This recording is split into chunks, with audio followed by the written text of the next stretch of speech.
지지난주에 14장, 13장에서 우리 루스드라가 아니라 비시디아 안디옥이라는 데서 바울이 복음을 전했던 그런 내용들을 보았습니다. 특별히 그 가운데서 바울이 이방인들에게, 또 유대인과 이방인들이 함께 있는 자리에 어떻게 설교했는가, 그 설교의 내용에 대해서 우리가 쭉 함께 보았습니다. 자, 그리고 이제 오늘 14장으로 넘어가는데요, 그곳 이 비시디아 안디옥에서 떠나서 그래서 이제 이고니온 그리고 루스드라로 가게 됩니다. 그 두 곳에서 복음을 전한 이야기가 오늘 말씀이 되겠습니다. 우리 지도를 다시 한번 봅시다. 이제 대충 어딘지 아시겠죠? 저쪽에 빨간 선으로 그려진 부분, 그 부분입니다. 좀 더 자세히 그 다음, 바로 이 부분 지금 안디옥에서 출발해서 실루기아에서 배 타고 살라미 갔고, 구브로 살라미에서 육로로 바보로 갔고, 바보에서 복음을 전하다가 배 타고 버가로 갑니다. 아탈리아를 거쳐갔겠죠. 버가로 갔고, 버가에서 비시디아 안디옥으로 갔습니다. 그래서 지난번에 비시디아 안디옥에서 복음을 전하는 말씀을 보았습니다. 이제 그리고 그곳에서 다시 동쪽으로 한 100km 정도를 육로로 걸어서 이고니온에 도착하게 됩니다. 그리고 이고니온에서 있다가 아래로 루스드라로 내려가게 됐고요, 루스드라에서 더베까지 가는 이야기가 오늘 말씀이 되겠습니다. 그러면 먼저 이 비시디아 안디옥에서는 이제 지난번에 우리가 얘기했던 것처럼 예수님이 누군지에 대해서 증언을 했다. 비시디아 안디옥 지난번 설교에서 예수님은 하나님께서 다윗에게 약속하신 그 메시아다. 두 번째로 세례 요한이 예언했던 분이다. 세례 요한이 얘기했던 내 뒤에 오시는 분은 내가 신발끈을 풀기도 감당치 못할 분이다 라고 예언된 바로 그분이다 라고 얘기를 했고, 그분이 죄 없음에도 불구하고 유대인들의 모함에 의해서, 강압에 의해서 십자가에 달려 돌아가셨고, 하나님께서 그 예수님을 다시 살리셨는데 그것은 이미 시편에서부터 예언됐던 그분이다. 다윗이 시를 얘기했지만 다윗이 부활할 것을 얘기한 게 아니라 바로 메시아가 부활할 것에 대한 말씀이었다. 그래서 온 시민들이 듣고 그리고 다 많은 사람들이 믿게 되었다.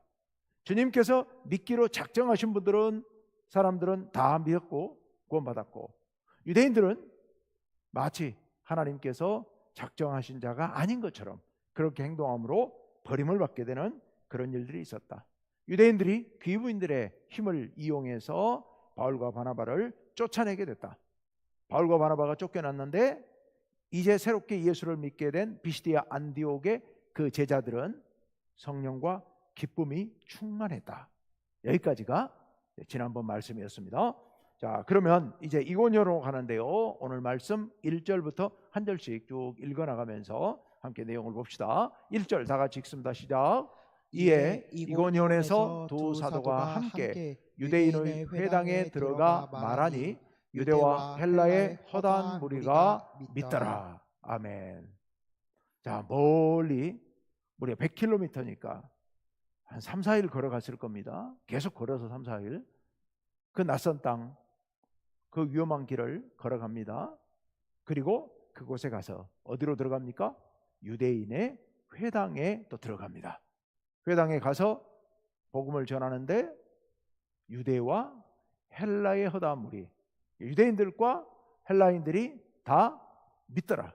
바울의 말을 듣고 예수님을 믿더라 라는 그런 이야기가 되겠습니다. 자, 그리고 그곳에서도 이제 복음의 능력이 나타나기 시작하는데요, 2절로 갑니다. 다 같이 시작. 그러나 순종하지 아니하는 유대인들이 이방인들의 마음을 선동하여 형제들에게 악감을 품게 하거늘. 아멘. 사람의 마음이 참 연약하죠. 그렇게 바울의 설교를 듣고 믿는 사람들이 있었지만 그 가운데서도 또 유대인들이 말씀에 순종하지 않고 그리고 이방인들의 마음을 선동합니다. 바울의 말을 들을 때는 이방인들도 헬라인들도 다 믿었는데 그들에게 바울에 대해서 험담을 하고 바울의 가르침이 잘못됐다고 자꾸 이상한 소리를 하니까 이 연약한 사람의 마음이 거기에 넘어가는 겁니다. 그래서 선동되죠. 그래서 형제들에게, 즉 바울과 바나바와 믿는 사람들에게 악감을 품게 되었다. 악감을 품게 되었다. 우리도 조심해야 됩니다. 세상에 살다 보면 다른 사람들이 하는 그런 이야기들에 우리의 마음이 흔들리게 되고 선입견을 갖게 되고 다른 사람들에 대해서 편견, 잘못된 오해를 할 수도 있습니다. 그래서 누가 뭐라고 그래도 그 말을 반만 믿어야 됩니다. 특히 사람에 대한 이야기는 반만 믿어야 돼요. 그 사람이 잘못 판단하고 있을 가능성도 있는 거고요. 또 그렇게 말하는 사람이 그 말하는 순간에 어떤 감정에 휘둘려서 어떤 얘기를 할 수도 있거든요. 근데 그걸 나는 그대로 듣고 그걸 증폭해서 듣고 이렇게 되면 내가 위험에 빠지게 됩니다. 내가 오해하게 되고 내가 잘못되게 되죠. 그래서 특히 남에 대해서 하는 이야기들, 그런 얘기는 우리가 다 듣지 말아야 됩니다. 언제나 반 접고 들으려고 하는 그런 생각을 가져야 됩니다. 자, 어쨌건 그랬습니다. 이렇게 악감을 품게 됩니다. 근데 그럼에도 불구하고요, 3절에 보시면 또 이런 역사가 나타납니다. 다 같이요, 시작. 두 사도가 오래 있어 주를 힘입어 담대히 말하니 주께서 그들의 손으로 표적과 기사를 행하게 하여 주사 자기 은혜의 말씀을 증언하시니. 아멘. 그런 악감을 품는 사람들, 반감을 드러내는 사람들이 있었음에도 불구하고 두 사도는 오래 있습니다. 좀 다르죠? 앞에 비시디아 안디옥에서는 2주, 두 안식일 있었잖아요. 처음에 안식일에 복음을 전했더니 사람들이 다음 주에도 와서 해달라고 그래서 그 다음 주에도 가서 설교했더니 온 시내가 다 모였잖아요. 근데 그걸 보고 시기하는 마음이 일어나면서 유대인들이 귀부인들을 동원해가지고 쫓아내버리잖아요. 그러니까 2주 복음을 전하고 쫓겨났거든요.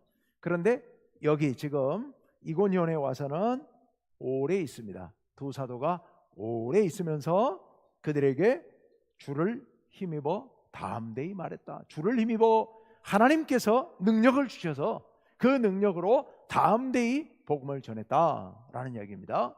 그리고 둘째 줄에 보시면 주께서 그들의 손으로 표적과 기사를 행하게 하여 주사. 여기서 그들은 바나바와 바울과 바나바, 그들의 손으로 표적과 기사를 행하게 하여 주사 자기 은혜의 말씀을 증언하게 하시니, 이 표현이 참 좋죠.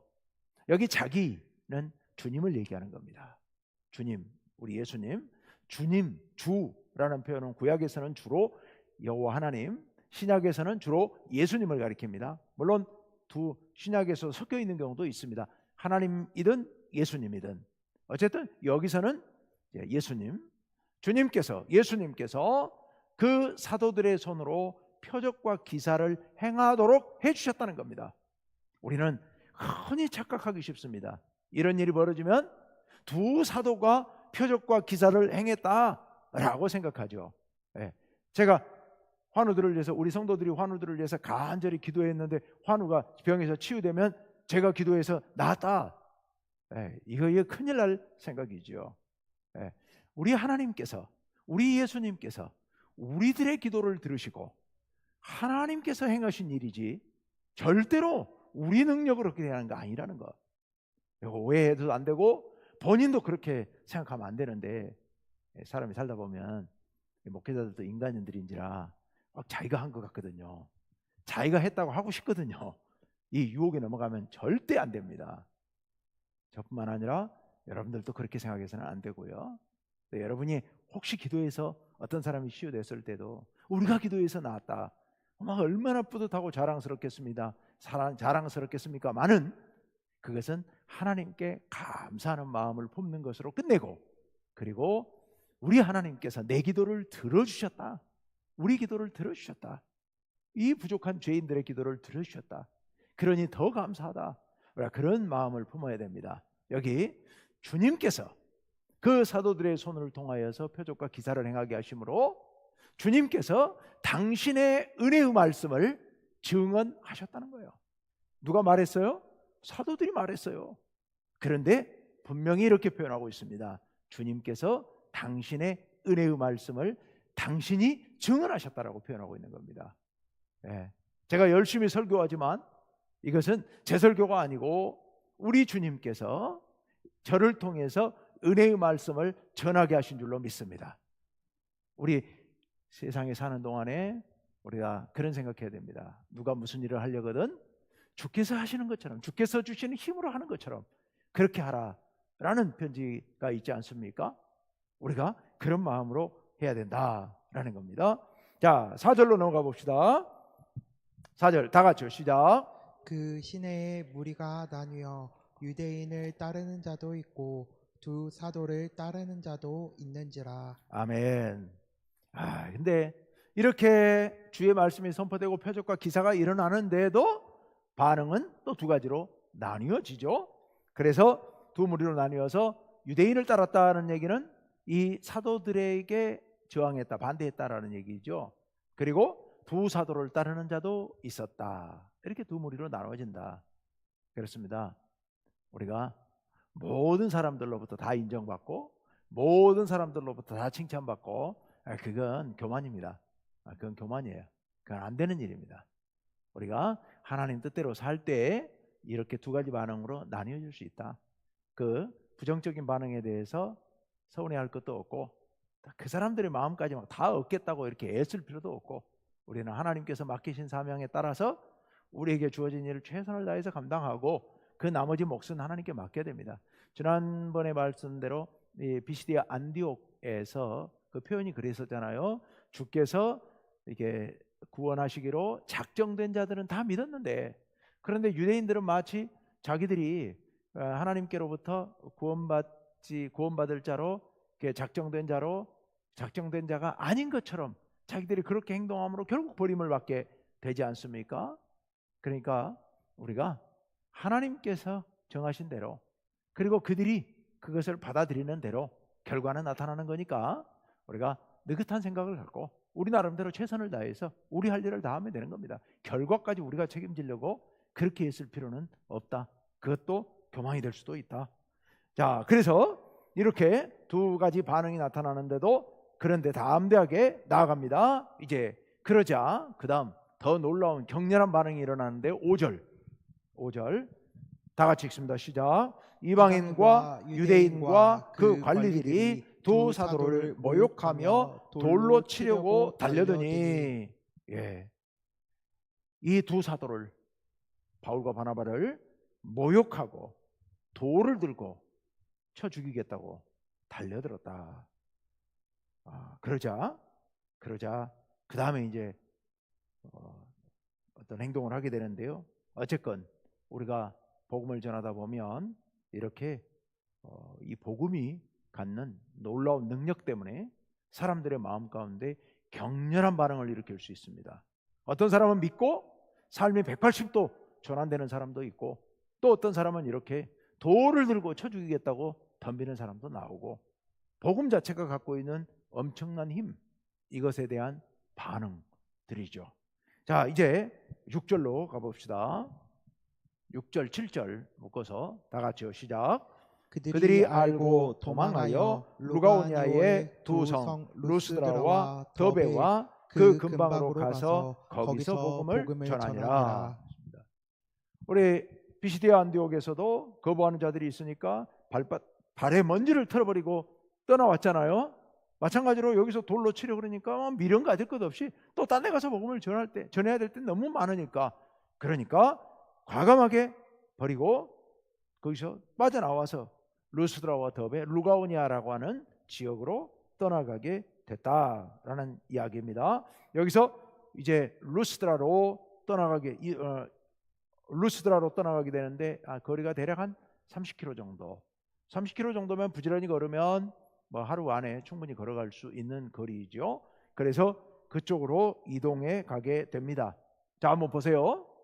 복음이 전해지는데 예루살렘에 처음에 복음이 전해지다가 그 복음이 주변적으로 퍼져나가다가 교회의 중심지가 안디옥으로 시리아 안디옥으로 옮겨갔었고, 그 안디옥에서 다시 이제 구브로를 통해서 그 다음에 지난주에 있었던 비시디아 안디옥으로 갔다가 이제는 또 이고니온으로 갔다가 이고니온에서 다시 루스드라로 더베로 이렇게 하나님께서 계속해서 옮기시면서 수많은 사람들에게 복음이 전파되도록 하나님께서 그렇게 이끌어가고 계시는 모습입니다. 자, 이제 루스드라로 들어갔습니다. 루스드라에서 일어난 일들, 하나의 놀라운 또 아주 특이한 에피소드가 사건이 일어나게 되는데요. 8절로 가보겠습니다. 8절 다 같이 읽습니다. 시작. 루스드라에 발을 쓰지 못하는 한 사람이 앉아 있는데 나면서 걷지 못하게 되어 걸어본 적이 없는 자라. 아멘. 루스드라에 가서 한 사람을 만납니다. 비슷한 말을 3번이나 반복하고 있어요. 발을 쓰지 못해요. 근데 그 사람은 나면서부터 걷지 못하게 되었어요. 그래서 걸어본 적이 한 번도 없어요.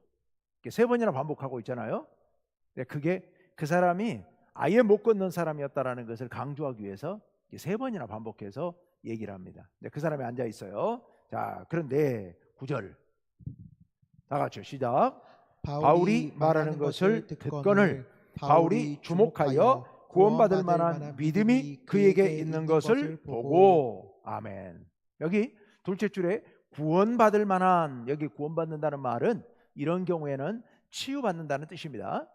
구원이라는 단어가 문맥에 따라서 여러 가지 의미로 쓰이고 있는데, 이렇게 병자가 구원받는다는 표현은 치유된다, 치유받는다, 이런 의미로 쓰이고 있습니다. 자, 여기서 이 사람을 보세요. 바울이 말합니다. 무슨 말을 했겠어요? 복음 전했겠죠. 바울이 복음을 전하는데 그 못 걷는 사람이 앉아서 들어요. 여기서 듣는다는 얘기는 주목해서 집중해서 듣는다는 얘기입니다. 주목해서 듣고 있어요. 듣고 있는데 바울이 주목하여, 바울이 또 봅니다. 그 사람을 봤어요. 보세요. 이 사람이 바울의 말을 주목해서 듣고 있어요. 바울 역시도 그 사람을 주목합니다. 그럼 무슨 일이 벌어져요? 눈이 마주치겠죠. 네, 눈빛이 마주치겠죠. 눈빛이 마주친다고 하는 건 놀라운 역사가 일어나는 거예요.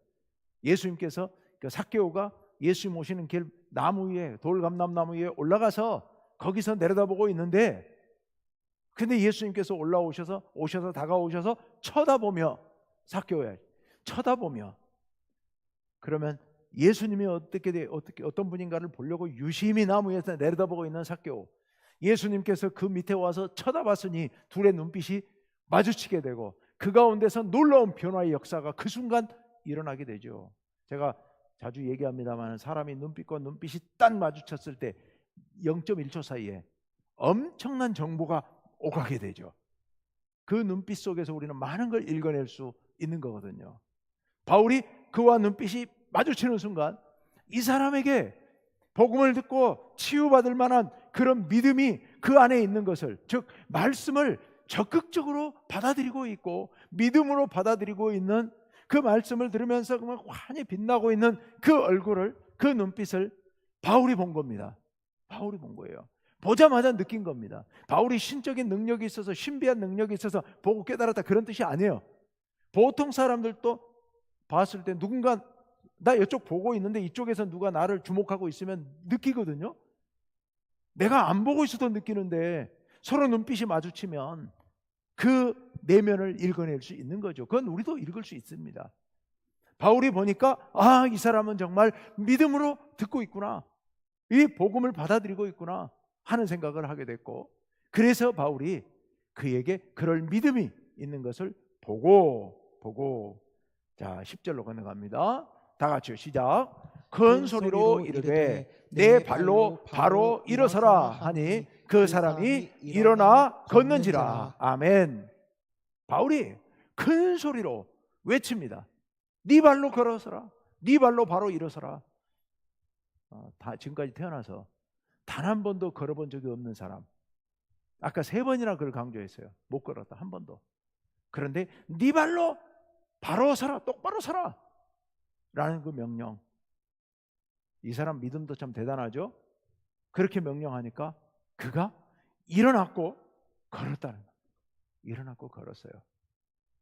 정말 놀라운 역사가 그 가운데서 일어나게 된 거죠. 여러분, 이 사람이 비록 걷지 못하지만, 다른 사람들로부터는 쓰레기 취급을 받지만, 인간 낙오자 취급을 받고 평생 그렇게 낙오자로 살아왔지만, 그 마음 가운데 바울이 전하는 복음을 집중해서 들었더니 그 말씀을 듣고 있는 중에 그 마음이 열리고 그 말씀이 받아들여졌고, 또 바울이 그것을 깨닫고 그를 고쳐줌으로 이 놀라운 역사가 일어나게 된 겁니다. 어쩌면 이 사람만이 못 걷는 사람이 아니고 우리들도 뭔가 중요한 장애를 갖고 있는 사람들인지도 모르겠습니다. 때로 복음을 들어도 뭔 말인지 깨닫지도 못하고, 듣긴 들었는데 다 잊어버리고, 주님 뜻대로 일어나 주님과 함께 걸어가야 할 때 걷지 못하고, 뛰어야 할 때 뛰지 못하는 그런 장애를 갖고 있는 신앙인들인지도 모르겠습니다. 우리가 주님 말씀에 이 사람처럼 집중하여 말씀을 들을 때 우리에게도 일어나서 걷고 뛸 수 있는 그런 힘이 주어질 줄로 믿습니다. 우리가 주님 말씀에 집중해서 들으시길 바랍니다. 그리고 주님의 명령에 순종해서 일어나 걸으시길 바랍니다. 여러분의 믿음이 정말 걷고 뛰고 하나님께 향하여서 독수리 날개치듯 올라가는 그런 믿음들 되시기를 간절히 바랍니다. 이제 그런 일이 벌어지니까 그로 인해서 한바탕 소동이 일어나게 됐죠. 그게 11절 말씀. 11절 다 같이 읽습니다. 시작. 무리가 바울이 한 일을 보고 루가오니아 방언으로 소리질러 이르되 신들이 사람의 형상으로 우리 가운데 내려오셨다 하여. 네. 무리가 소리를 지르는 겁니다. 자기들 사투리로, 자기들 방언으로 얘기를 하는 통에 바울과 바나바는 전혀 못 알아들었다. 근데 뭐라 그랬느냐? 신들이 사람의 모양으로 우리 가운데 나타났다. 이렇게 막 떠들어대기 시작한 겁니다. 그러면서 한 절 더 12절로 가봅니다. 계속 읽습니다. 시작. 바나바는 제우스라 하고 바울은 그 중에서 말하는 자의 이름으로 헤르메스라 하더라. 그리스의 신들이잖아요. 제우스와 헤르메스. 제우스 신은 최고의 신이고 헤르메스는 한참 아래 신이긴 합니다만 전령이에요. 말을 전하는 그런 전령신. 헤르메스, 허메, 스스 이렇게 부르는데, 어쨌건 그 헤르메스라고 했던 겁니다. 근데 이 사람들이 왜 이렇게 얘기를 했느냐 하면, 이쪽 지방에 오래전부터 또 흘러내려오는 전설 같은 이야기가 하나 있었답니다. 옛날에 전설이에요. 그들의 전설이에요. 그들의 전설. 옛날에 제우스와 헤르메스가 사람으로 변장해 가지고 그들 동네에 나타났는데, 그런데 그 사람들이, 그 조상들이 못 알아봐 가지고 쫓아낸 거예요. 그랬더니 화가 난 제우스와 헤르메스가 이 루스드라에 벌을 내려 가지고 루스드라를 멸망시켜 버렸다는 전설이 내려오고 있었답니다. 그러니까 이 전설을 알고 있는 사람들 입장에서는 그 전설이야 전설이니까 믿거나 말거나 하지만, 그 이야기를 알고 있었던 사람들 입장에서는 이런 역사가 나타나니까 또 그 일이 벌어졌나 싶어가지고 놀래서 소리 지르면서 제우스와 헤르메스가 나타났다 이렇게 이제 소리 질러대게 됐다라는 그런 이야기인 겁니다. 자, 그러자 이제 13절로 가봅니다. 다 같이요. 시작. 시외 제우스 신당의 제사장이 소와 화환들을 가지고 대문 앞에 와서 무리와 함께 제사하고자 하니. 아멘. 예. 제우스 신당에 이제 그 제사를 지내는 제사장들이 있었는데, 그 제사장들이 소문을 듣고 소를 제물로 끌고 오고 또 화환을 준비해 오고, 시간이 좀 걸렸겠죠. 준비해 오려면. 그 준비해 와서 바울과 바나바와 바울이 머물고 있는 그 집 앞에, 대문 앞에 와서 신에게 제사 지낸다고 제상을 차리고 난리가 벌어졌다. 자, 그 모습을 보고 여러분 마음이 어떨 것 같아요? 옳거니 이때를 이용해서, 때는 이때다, 이때를 이용해서 이렇게 우리를 신으로 알 정도, 제우스 신으로 알 정도로 이렇게 사람들이 열광하고 호응한다면 이때를 이용해서 복음을 전하자. 나쁜 마음이 아니잖아요. 나쁜 마음이 아니잖아요. 많은 사람들의 호응을 받고 이 호응에 오는 수많은 무리들, 이 열광하는 무리들에게 복음을 전하면 얼마나 복음이 효과적으로 잘 전달될 수 있겠습니까? 그런데 여러분, 그건 유혹이죠. 사탄의 유혹이죠. 예수님께서 공생애 시작하기 전에 3가지 유혹 시험 받을 때 바로 그런 시험을 받으신 거잖아요. 이건 사탄의 유혹입니다. 가끔 그런 사람들이 우리 성도들 중에도 농담 반 진담 반 이런 사람들이 있어요. 어떤 놀라운 역사가 나타나 가지고서 뭐가 막 이렇게 되기를 바라는, 교회가 막 폭발적으로 부흥 성장하고 교회에 막 재물이 뚝 떨어지고 뭐 엄청난 헌금을 내는 사람들이 들어오고 막 이런 얘기들을, 이런 상상들을 하는데요. 예, 그거 시험이고 유혹일 수 있습니다. 시험이고 유혹입니다.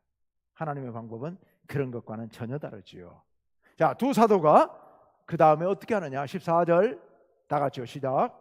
두 사도 바나바와 바울이 듣고 옷을 찢고 무리 가운데 뛰어들어가서 소리질러. 예, 옷을 찢었다는 얘기는 진심임을 나타내고자 하는 그런 말이죠. 그리고 그들 가운데 뛰어들어가서 소리를 지릅니다. 뭐라고 하느냐? 15절이 너무 기니까 2번 끊어서 봅시다. 15절 상반절 다 같이요. 이르되 여러분이여 어찌하여 이런 일을 하느냐? 우리도 여러분과 같은 성경을 가진 사람이라. 우리 신이 아니다. 우린 사람이다. 너희들과 똑같은 사람이다 라고 얘기를 한 거예요. 그러면서 15절 하반절 다 같이요. 시작. 여러분에게 복음을 전하는 것은 이런 헛된 일을 버리고 천지와 바다와 그 가운데 만물을 지으시고 살아계신 하나님께로 돌아오게 함이라. 아멘. 이런 헛된 일 뭐예요? 이렇게 신에게 막 제사 지낸다고 재물 끌고 오고 이런 거 다 버리고 내가 너희들에게 복음을 전하는 목적은 이 천지 그러니까 우리는 천지 그러면 온 세상 만물을 떠올리는데요. 원어에는 정확히 하늘과 땅 이런 말이에요. 한자로 보면 딱 맞지만 우리 일상 언어로 보면 좀 약간 좀 의미가 달라요. 천지는 말 그대로 하늘과 땅.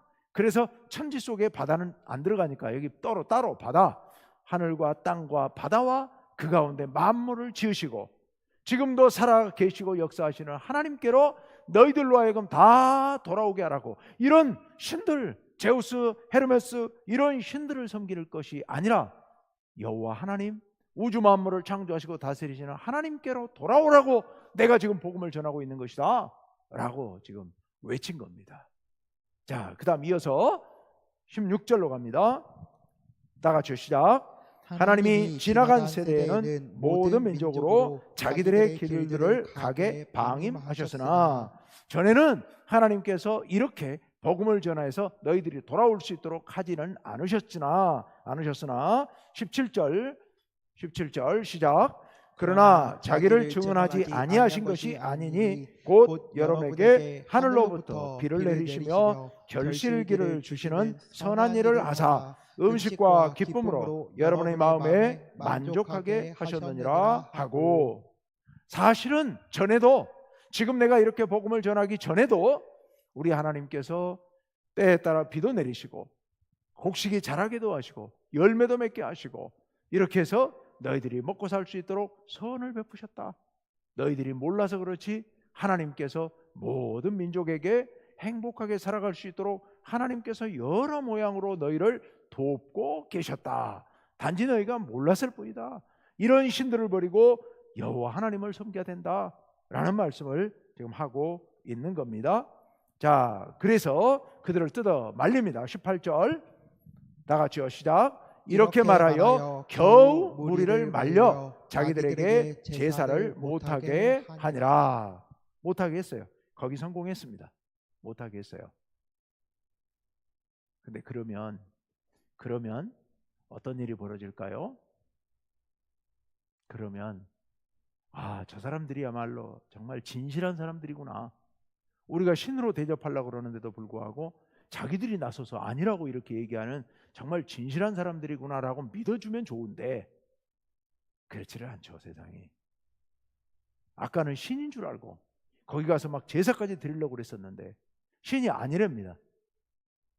그러니까 돌변합니다. 태도가 돌변합니다. 그게 19절 다 같이요. 시작. 유대인들이 안디옥과 이고니온에서 와서 무리를 충동하니 그들이 돌로 바울을 쳐서 죽은 줄로 알고 시외로 끌어내치니라. 예, 놀라운 일, 무서운 일이 벌어집니다. 금방 신인 줄 알고 와서 제사 지내려고 그랬었는데 신이 아니라고 그러니까, 인간이라고 그러니까, 그리고 유대인들이 와 선동하니까 거기 넘어가 가지고 이제는 돌로 쳐서 죽였어요. 아예 죽었다고 생각하고 내버렸어요, 밖에다가. 와, 정말 사람이라는 게 이런 겁니다. 근데 우리가 그렇다고 해서 제사 지낼 때 그래 우리는 신이야 하고 그래 그렇게 해서 복음을 잘 전하면 되지, 하나님 일인데 뭐, 하나님 영광을 위한 건데, 이렇게 하다간 이건 사람들에게 돌 맞는 게 문제가 아니고 하나님께로부터 버림받게 될 겁니다.